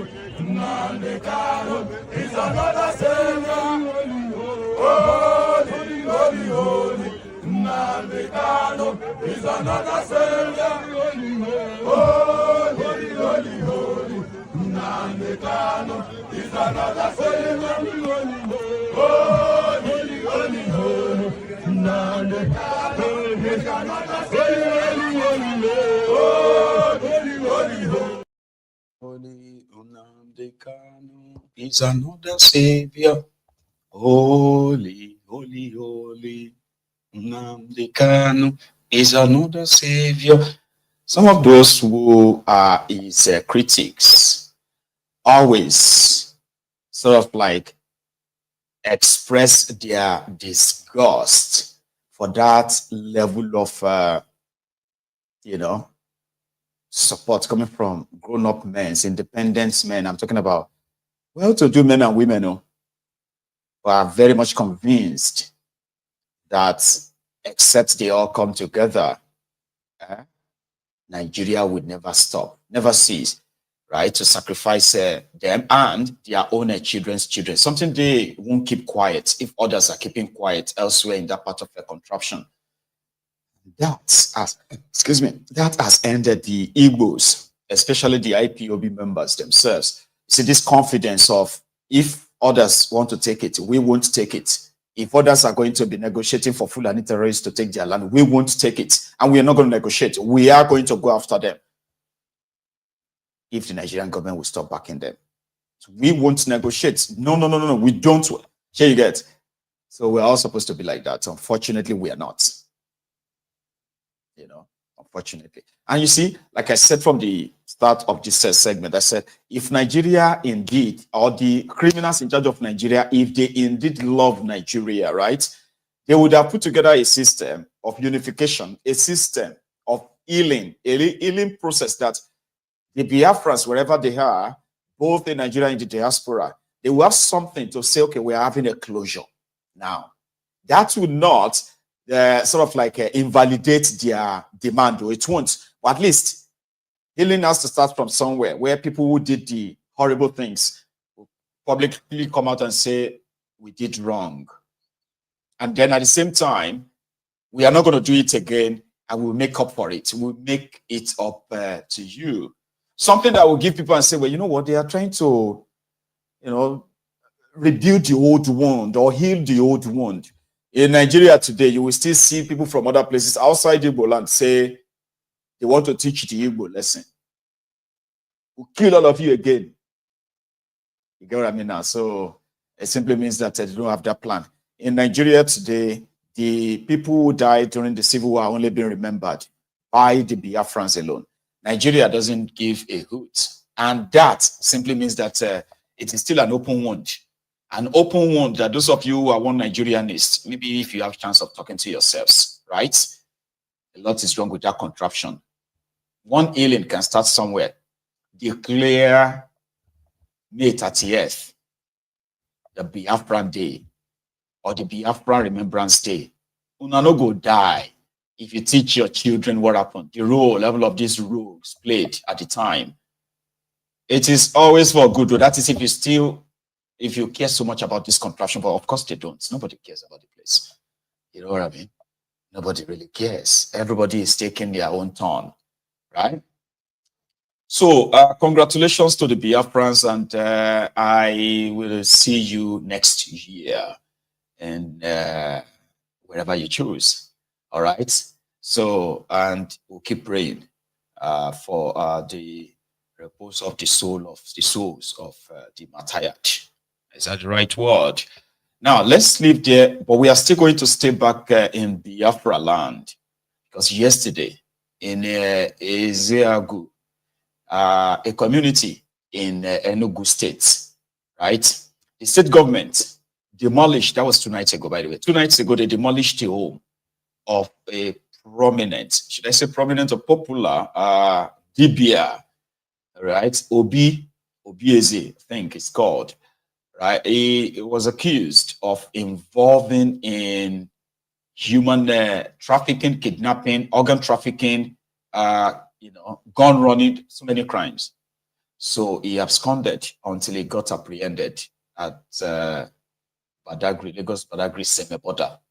All of that, right? So when he was arrested and he got interviewed, before he was handed over to the police in Lagos, right? So he was interviewed, like, what happened? And the guy said, right, they lied, that he didn't do all those things. Right? He said the community conspired to get him destroyed by putting up that lies against him, that he's a ritualist, he's a kidnapper and all that, right? So, and he also said that it is because he's next in line to the throne. Yeah, the kingship throne of Ezeagu. That means he's next to become the king of Ezeagu. But some people who don't like him decided to cook up these lies to destroy him. Okay, hang on. If that is the case, what about the bodies they found in your house? The bones, and the girl? His answer is, they planted them. I didn't do all of that. It is political. Okay. No, let me go here. Director Scott, can you help? Good evening. What's your name? What's your name? My name is Levi Obieze. Levi Obieze. Yes. You are from which state? From Enugu State. Where do you reside? I reside in Benin Republic. You reside in Benin Republic. What do you do for a living? I'm a businessman. You're a businessman. Yes. Where are you heading to now? I don't know where I'm heading to right now, because they say before you will kill someone, you allow the person to talk. Do you understand? Because if you were an officer, someone might say you were a killer or you were whoever you know that you are innocent. Whenever you know that you are innocent, even though they take you to hell, you will go there. The God of vengeance will still deliver you from anything. But you know there's an issue on ground concerning you, huh? An issue concerning ground concerning me is a political issue, something policies, fabrication against me, because I will be next of king. So, and some people in my village don't want me to be that next of king. So they are planting people against me front and back so that I can fall. That is the major issue. And people, PG of my village come and demolish my house. Are you a native doctor? No.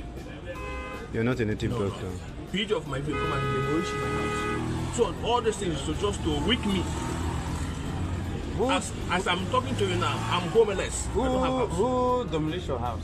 PG of my village. What is PG? President General. President General? Yes. As a king? No, President General of my community. Okay. Yes. So why did he demolish your house? Because they are the one that planted something that is disturbing me. What is that? Something like what? You know? They planted something like planted, let me call it. They planted something, I don't know how I'll call the guy. They planted someone, he's a young guy. The young guy, there is a way I'm building a new house. And that new house I'm building is far away from my own house where I live. So before I will go there, it's difficult. I don't go there anyhow. So then, because of this kinship issue, that wait is now. Why do they plant it in your house? That is what I'm coming. Is that no? Just tell me that this is the reason. Now you are saying kinship of which Yes. meeting? Which meeting? Let him go, let him land. Okay. Because of this kinship issue, they set me up. That what do you do? With someone that is working for them. Plant in my compound. Well, what they call it? Soccer pit. Okay. They planted, they keep it there. And I have already answered this matter, already finished. Wait, Somebody come and put a dead body in your sock away. Yes. See? That person that is body, They catch the guy. Do you know the person? I don't know the guy before, but the... Wait, do you know the No, I don't know the dead body. So what of the person that come and planted it? They catch it already. Okay. Him? Yes. Okay. Okay, so that was what... That's why I'm free. They planted for you? Yes. Okay. What is your business? I'm a businessman. What type of business? I sell Okrika. For where? For Mr. Okay, and that is where you live? That is where I live Yenawa Vodo Hunt. In Benin? Yes. Do you have passport? No, I have ID card. You don't have international passport? No. No airport passport? No, just ID card. You have another question. Huh? You have another question. No, it's okay. Okay, that's okay. Yeah. You know, normally, right, like somebody just said, they should get him a lawyer. But America is not Nigeria is not America. So as he is like that, he's guilty already. Like Nigeria is a place that in other places in the world, right, they will say you are innocent until proven guilty. In Nigeria, you are guilty until proven innocent. Do you understand that? And this is very, very vital information, especially those of you who probably visit Nigeria. So don't get so westernized that you're going to mix things up. Somebody just said that they should get him an attorney. That you are right. That's the right thing to do. Because the guy is right there saying he wants to be king. He's also in line to become king. Right? But the president general of his community, they don't want him. So they planted body in his soak away. I don't believe him, because yesterday I told you that there were no evidence, but I don't see a few things where I can share with you. So graphic. And I'm also not saying that he's guilty too. You understand? Like the whole thing, as it is set up, as well as his own lifestyle on social media, which is also not helping. All right? So it makes it more complicated, but the right thing that should have been done would be to get him a lawyer who would then take a statement. Or if the police were taking his statement, they have to take a statement while his lawyer is present. But Nigeria is upside down. That's why I said that it's upside down. Don't go to Nigeria and begin to tell police that I am innocent until proven guilty. Oh my God, it's be there for you. That kind of thing. I come and wonder, what did you say? Don't go there and say you are innocent until proven. Nigeria is a place where that towards him, just accept that you are guilty until proven innocent. So proven innocent, and they're not to Shirishi. You just have to buy that innocence for you. Even though you are innocent, you still have to buy it.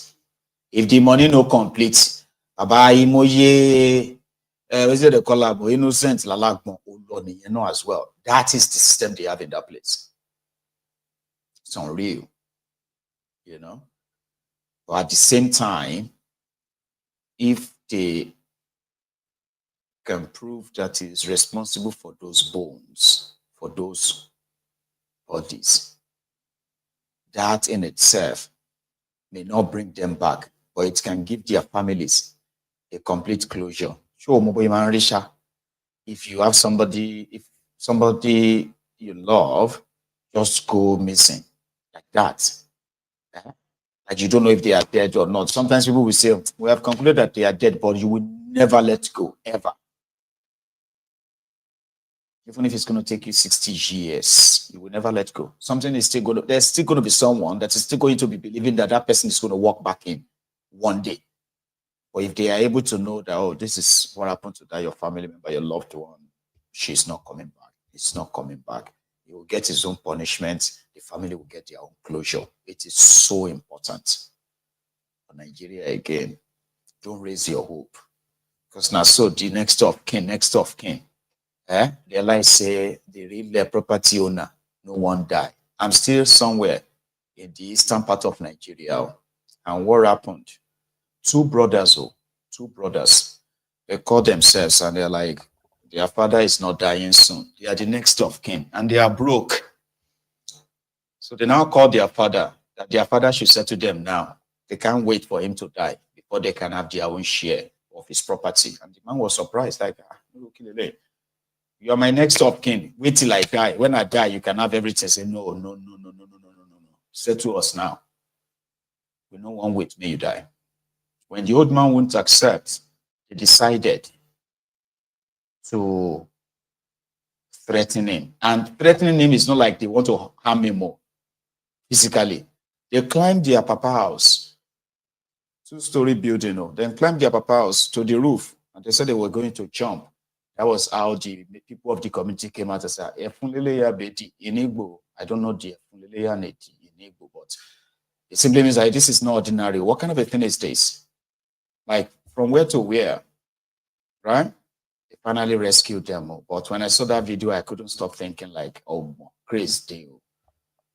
Nigeria at the top, they pay the next of kin self can't wait. You get what I mean? Like, because if you no die, next of kin no go collect what it's supposed to collect. But right now, next of kin self, no one waits. They want me to say to them now. Have you seen anything like that before?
Two boys on a suicide mission. But I feel like that they fear to jump.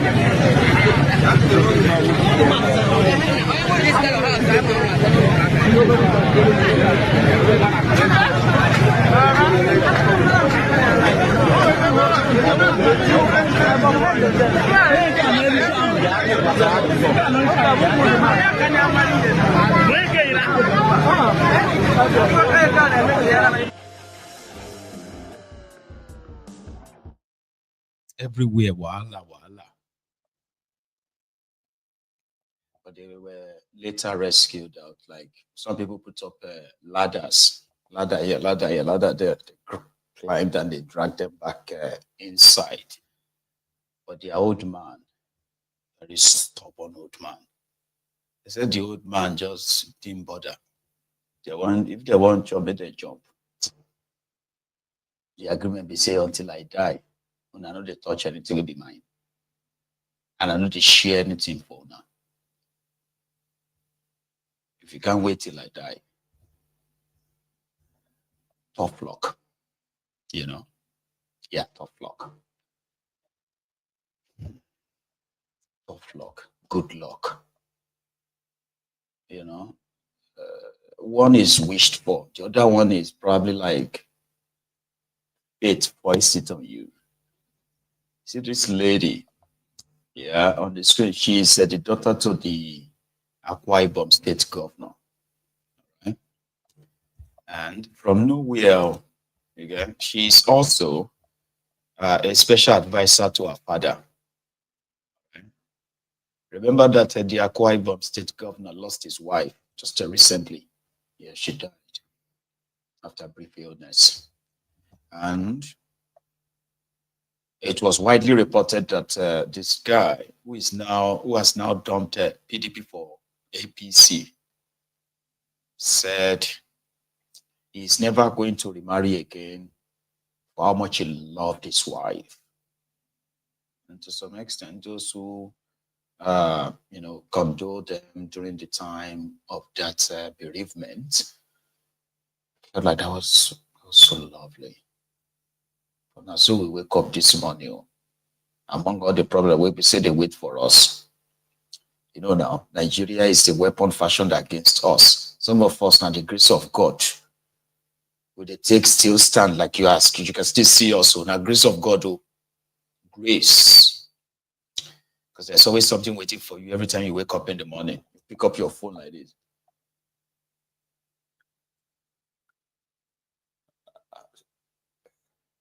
16 people get killed in Benue. Killed today by 16 people.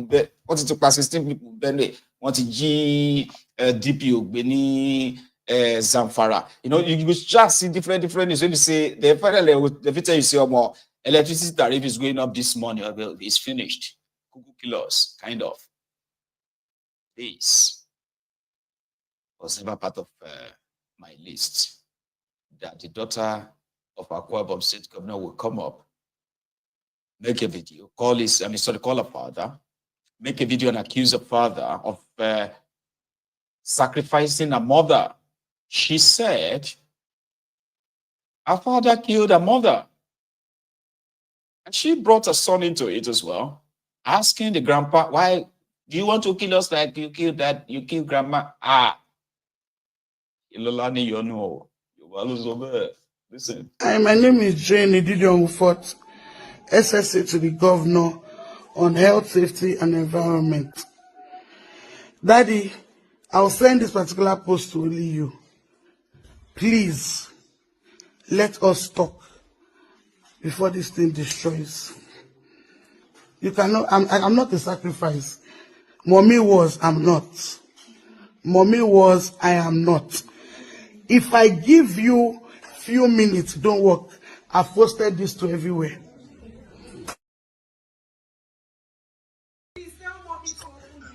Tell Grandpa, finish talking, talk to Grandpa. So they'll keep breaking and breaking. So Grandpa, do you want them to kill us? So Grandpa, do you want them to kill us? Oh, do you want them to die like my brother died? Do you want them to die like my baby brother died? Ask him. Do you want them to die like my baby brother? Good. Died? Hey, hallelujah.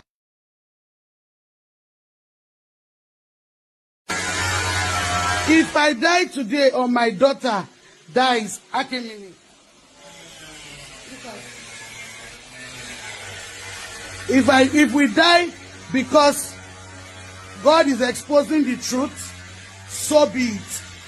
But my blood will not go scot-free. Please share this thing. I'm more interested in my life.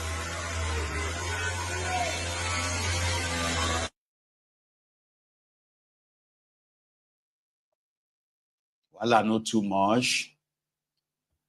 Her mom is a sacrifice. She is not. Oh, does he want them to die? Does he want her to die like a junior brother?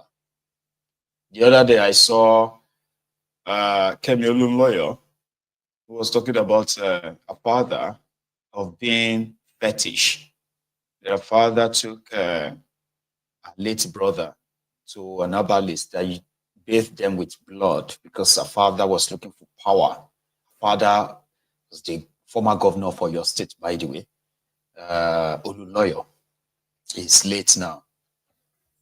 So, and you know, Nigeria is a place where superstition like this is very, very like valuable. Put it that way. You know, everybody will be going to tell you right now. It's true. It's true. That's what they do. I know that person too that used his wife for power. That they I say, okay. Call on Shama showing. I stopped buying it though. The performing governor, Oga wey no dey fail, Mr. Project. Oga Tokona do Oga. My Oga no dey fail. Oga wey no dey tire for work. God bless you, sir. God bless you, sir. Edo is not a new Edo.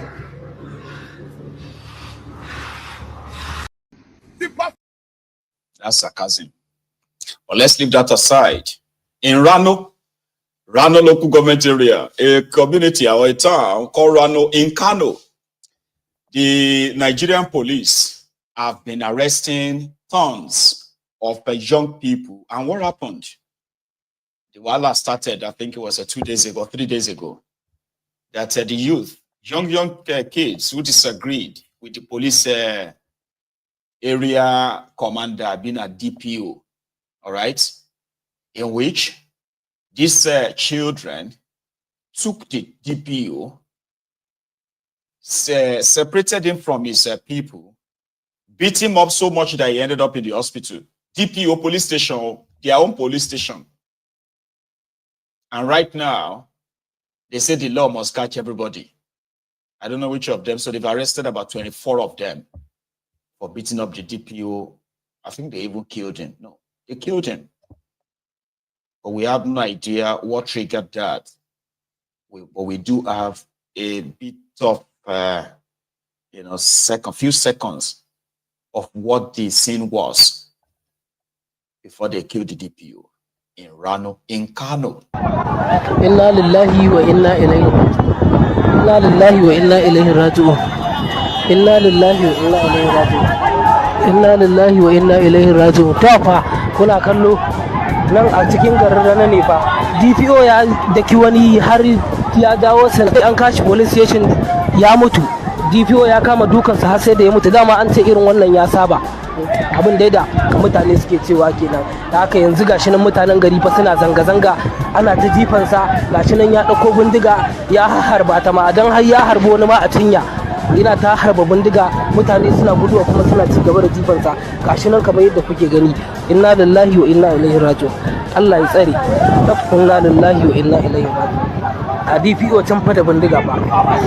Yana ta juye da bindiga. Inna lillahi wa inna ilaihi raji'un. Inna lillahi wa inna ilaihi raji'un. Allah ya tsare, Allah ya kare. Inna lillahi wa inna ilaihi raji'un. Inna lillahi wa inna ilaihi raji'un.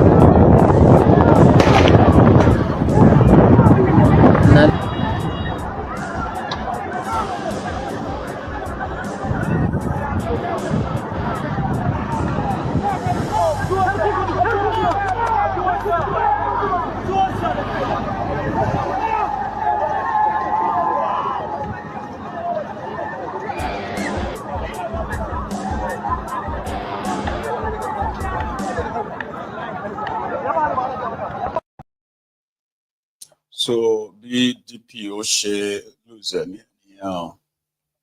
the mob in Kano, but in Lagos is the other way around.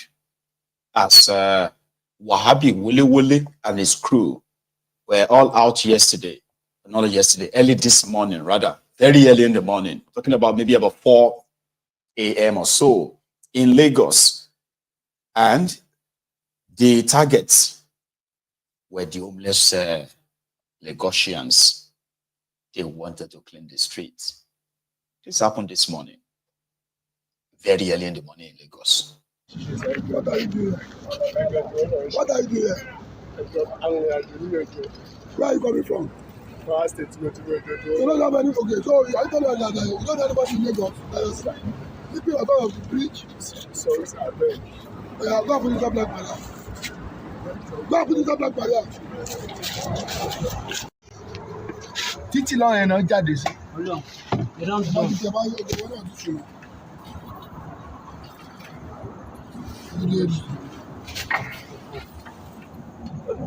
Bring your light. Bring your light. Okay, now this colors. Colorado. These are under the bridge. Law school, Lekki. So this is me Park. Bring that thing. Omoyele. Junction.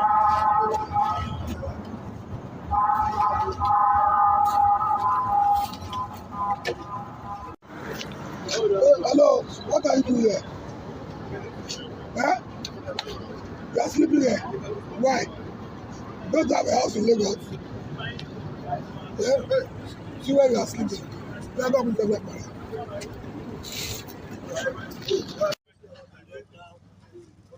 Face here. Hello. X. Take your bag. Hello. Hey. What are you doing here? Huh? What are you doing here? You land here? What do you land? You just land here.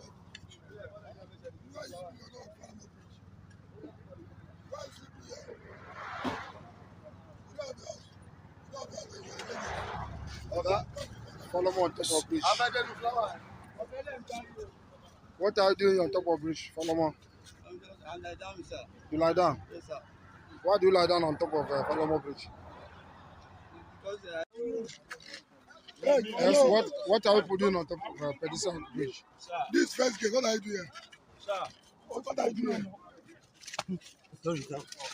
Sorry.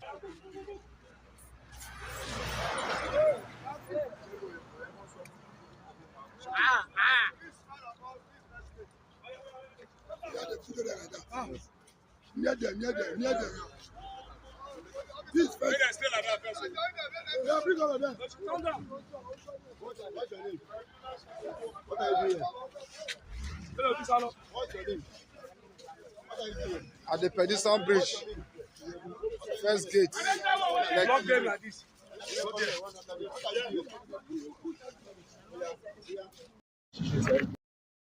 What are you doing here? What are you doing here? You came to meet them where they are sleeping.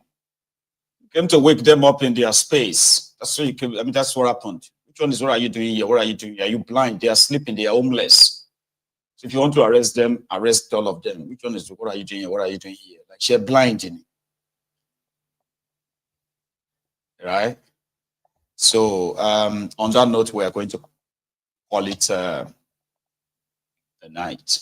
So thank you so much, everyone, for joining me this evening or this night. Please, if you joined us midway, you can possibly watch this from the start again. And if you joined us from the start to this moment, don't forget to like the broadcast, okay? And I'm going to see you another time. Until then, Okunasha, stay safe. Good night from here. Odaro.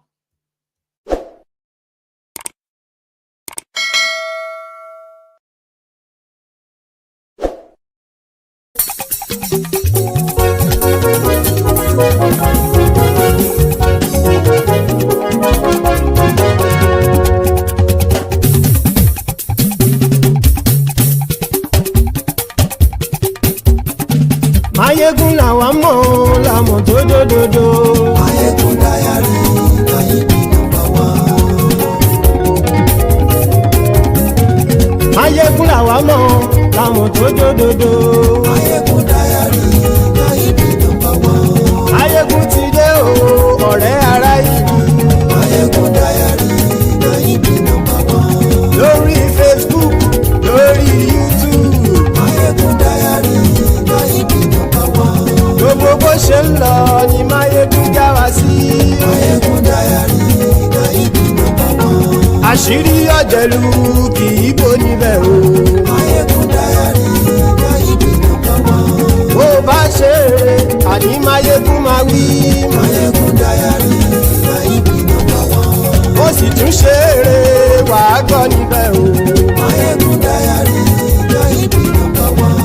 Mayegun dayari politico. Mayegun dayari Mayegun number one. Godfatherism kò sí lọ́rọ̀ Mayegun. Mayegun dayari gbọ́rọ̀ lẹ́nu o. Mayegun dayare na ibi number one. Àní Mayegun làwa mọ̀ tó dòdòdò. Mayegun dayare na ibi number one.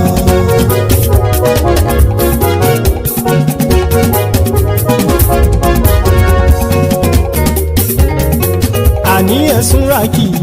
Mayegun ti dé. Mayegun ti dé. Ọ̀jẹ̀lú ẹ̀sùn ràkì. Mayegun ti dé. Àní ẹ̀sùn ràkì. Mayegun ti dé. Lórí Facebook. Mayegun ti dé. Àní ẹ̀sùn ràkì. Mayegun ti dé. Lórí YouTube. Mayegun ti dé. Àní ẹ̀sùn ràkì. Mayegun ti dé. Bọ́ba bá gbé wúrẹ́. Mayegun máa wí. Àní ẹ̀sùn ràkì. Mayegun ti dé. Ijó ìgbádìyẹ. Mayegun máa wí. Àní ẹ̀sùn ràkì. Mayegun ti dé. Presido bá rúfin o. Mayegun máa wí. Àní ẹ̀sùn ràkì. Mayegun ti dé. Kí gómìnà kówó jẹ. Mayegun máa wí. Àní ẹ̀sùn ràkì. Mayegun ti dé. Ọlọ́pàá tí ń darí bá. Mayegun máa wí. Àní ẹ̀sùn ràkì. Mayegun ti dé. Aṣòfin tí ń rúfin o. Mayegun máa wí. Àní ẹ̀sùn ràkì. Mayegun ti dé. Òpùrọ́ olóṣèlú. Mayegun máa wí. Àní ẹ̀sùn ràkì. Mayegun ti dé. Ọ̀jẹ̀lú ẹ̀sùn ràkì. Mayegun ti dé. Àní ẹ̀sùn ràkì. Mayegun ti dé.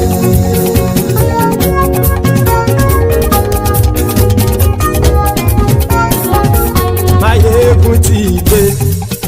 Gbogbo ọ̀jẹ̀lú ẹ̀sùn ràkì. Mayegun ti dé. Gbogbo ọ̀jẹ̀lú ẹ̀sùn ràkì. Ṣùgbọ́n ní bá ti ṣe èyí tó yẹ kí wọ́n ṣe, ọmọ bá dèrò ní fi wọ́n níran o. Mayegun ti dé. Gbogbo ọ̀jẹ̀lú ẹ̀sùn ràkì. Mayegun ti dé. Gbogbo ọ̀jẹ̀lú ẹ̀sùn ràkì. Ṣùgbọ́n ní bá ti ṣe èyí tó yẹ kí wọ́n ṣe, ọmọ bá dèrò ní fi wọ́n níran. Wọ́n fowó bẹ́ẹ̀ o, Mayegun ó sọ pé wọ́n ò bẹ́ẹ̀. Wọ́n fowó bẹ́ẹ̀, Mayegun ó sọ pé wọ́n ò bẹ́ẹ̀.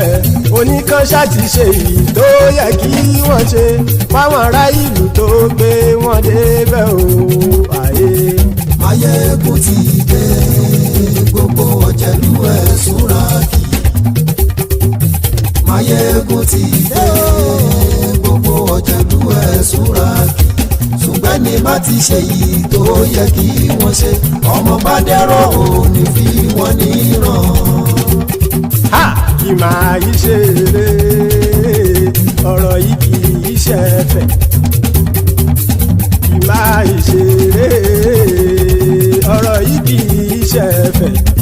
Ẹni bá ti lè lẹ́bọ̀ lẹ́rù o, ọmọ bá dèrò kàṣàyè tú wọn síta. Mayegun ti dé. Gbogbo ọ̀jẹ̀lú ẹ̀sùn ràkì. Mayegun ti dé. Gbogbo ọ̀jẹ̀lú ẹ̀sùn ràkì. Ṣùgbọ́n ní bá ti ṣe yìí tó yẹ kí wọ́n ṣe, ọmọ bá dẹ́rọ̀ ò ní fi wọ́n níran. Tẹnitẹni ọmọ Mayegun ọ̀rẹ́ ara ìlú mọ̀mọ́ ni mo fọlọ́hún ṣọ́ ẹ̀ bá kìlẹ́bù. Lóòótọ́ olódodo ìlú ọ̀tá ìlú mọ̀mọ́ ni ìwọ ṣá máa ń ṣọ́ra kò sì mọ́ bẹ̀rù. Bọ́tà ń lè rí bóníṣègùn lé káwọn mọ̀mọ́ fi ṣera wọn ni ó ti dẹrùn tí wọn ò gbọ́dọ̀ sì mọ́ bẹ̀. Èèpo ọ̀gọ̀lọ́mọ bá dérò tàjẹ́ ò gbọ́dọ̀ jẹ́, ó ti dọba lórí àbínú ẹni kò sì mọ́ bùyà. Àìsíwọ́lu ní ẹnìkẹ́ ìgbódì ẹyin lábàrá o, ó kó ẹni tó bá dán o àkàmù. Mayegun ti dé. Gbogbo ọ̀jẹ̀lú ẹ̀sùn ràkì. Mayegun ti dé. Gbogbo ọ̀jẹ̀lú ẹ̀sùn ràkì o. Ẹni bá ti ṣe yìí tó yẹ kí wọ́n ṣe, ọmọ bá dèrò ní fi wọ́n níran o. Mayegun ti dé. Gbogbo ọ̀jẹ̀lú ẹ̀sùn ràkì. Mayegun ti dé. Gbogbo ọ̀jẹ̀lú ẹ̀sùn ràkì. ṣùgbọ́n ní bá ti ṣe yìí tó yẹ kí wọ́n ṣe ọmọ bá dẹ́rọ̀ ò ní fi wọ́n níran.